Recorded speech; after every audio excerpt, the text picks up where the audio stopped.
I consider myself pretty up on all the latest big streaming shows, given that it's my job, so I was surprised to see something called Archive 81 appear rather high up on Netflix's top 10 list suddenly.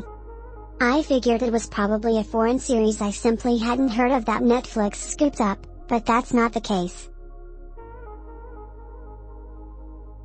The show is a Netflix original horror series, in English, adapted not from a book or foreign series, but instead a podcast, also called Archive 81, currently in its third season. I'd never heard of this project before release, and I didn't recognize any of its stars. But that has not stopped Archive 81 from racing up Netflix's top 10 charts. It's the second most watched show in the US as of today, and the #1 scripted series, given that the top show is the docuseries Cheer. Archive 81 has already passed up Cobra Kai, The Witcher and Emily in Paris with its debut, and potentially could make it to #1 with enough word-of-mouth recommendations. And is it easy to recommend?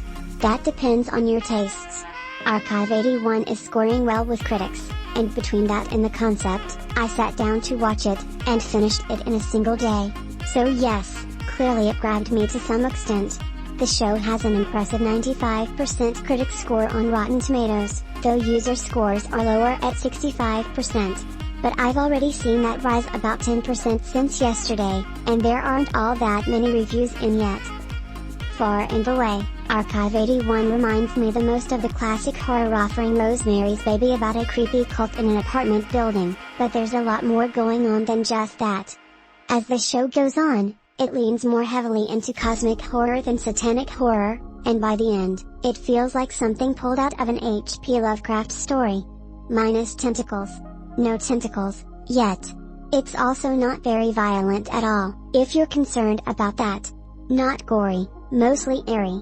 The show pitches itself as a found footage production, but it's not, really.